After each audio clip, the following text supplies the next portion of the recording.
بسم اللہ الرحمن الرحیم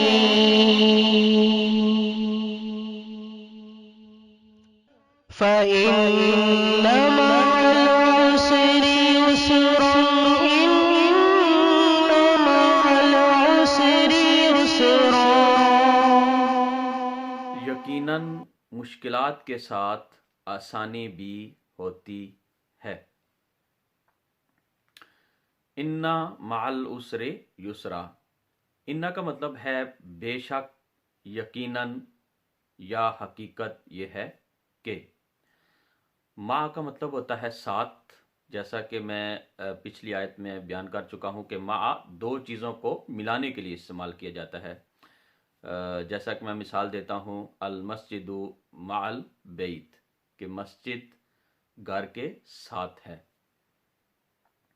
مع العسر یسرا، عسر کا مطلب ہوتا ہے مشکل، دشواری، تنگی یا مصیبت، اور یہاں پہ چونکہ ال استعمال ہوا ہے تو ال کا مطلب ہے خاص قسم کی دشواری یا خاص قسم کی تنگی۔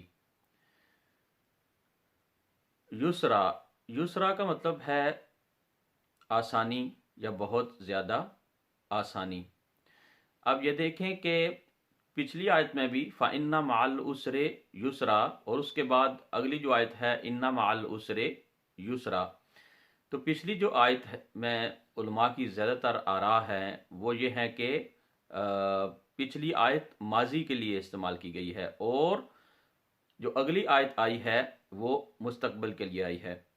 اور اس سے جو دوسری علماء کی رائے ہے وہ یہ ہے کہ یہ آپ صلی اللہ علیہ وآلہ وسلم کو اللہ تعالیٰ نے تسلی دینے کے لیے دوبارہ آیت بیان کی ہے۔ جیسے ہم کسی اپنے پیارے کو جب تسلی دینے کی کوشش کرتے ہیں تو ہم کہتے ہیں ہو جائے گا نا، ہو جائے گا نا، یعنی ہم اس کو بار بار یہ اس بات کو تسلی دیتے ہیں کہ نہیں کوئی مسئلہ نہیں، ہو جائے گا۔ تو یہاں پہ یہ چیز بیان کی گئی ہے۔ تو اس آیت کریمہ کا مکمل ترجمہ یوں بنے گا کہ یقیناً مشکلات کے ساتھ آسانیاں بھی ہوتی ہیں۔ جزاکم اللہ خیر۔